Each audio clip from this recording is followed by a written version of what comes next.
Tonight, another of President Obama's nominees under fire, this time the nominee for Surgeon General. And the controversy is mixing medicine and gun control. A sample of nominee Dr. Vivek Murthy tweets dated October 2012 reads as follows. Tired of politicians playing politics with guns, putting lives at risk because they're scared of NRA. Guns are a health care issue.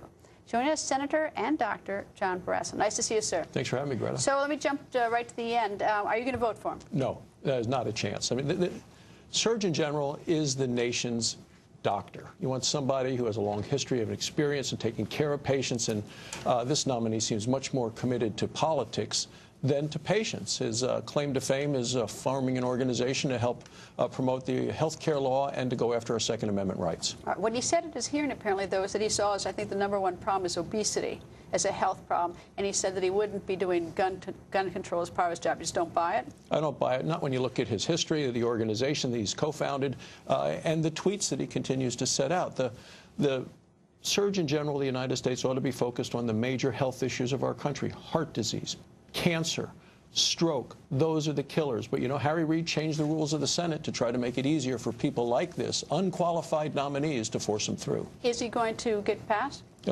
I'm not sure that he is. I think the Republicans will be united against him. You had a number of Democrats break with the president last week on one of his nominees, and I know there are a number of senators who are up for re-election who are probably not going to want to vote for somebody who is this committed to taking away our Second Amendment rights. Well, the job is sort of a peculiar one, I think, or I don't know, maybe that's just my word. Is that Surgeon General? I mean, there have been instances like the Surgeon General in the 60s was political about cigarettes.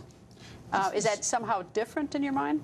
Cigarettes dealt with one of the three major causes, if not all three major causes of death in the United States: heart disease, cancer, and stroke. So all you saw related the causation to the disease. And it's an education process. They didn't take the product off the market. It's an education process. And there is a role for education, but not a role for trampling on the Constitution. Even Richard Carmona, a former Surgeon General, a Democrat, wrote a letter to the president and said this nominee is completely unqualified. So how many Democrats? So you think you'll get Democrats going your way? I think when the Democrats realize what this nominee's position is on our Second Amendment rights, I think that we're going to be able to get some of them to vote against him as well. When is this going to happen? When's this vote? He got out of committee the other day. It's hard to see when Harry Reid is going to bring it up to the Senate. But, you know, Harry Reid and the president, as well as the vice president, were very embarrassed last week when they couldn't muster the votes. They even had Joe Biden in the chair to cast a tie-breaking vote if it came down to that. I don't think they're going to want to bring somebody to the floor if they don't think they're going to win. And this nominee is flawed, and I believe has basically disqualified himself as a result of the tweets that he sent. Senator, nice to see you, sir. Thanks for having me.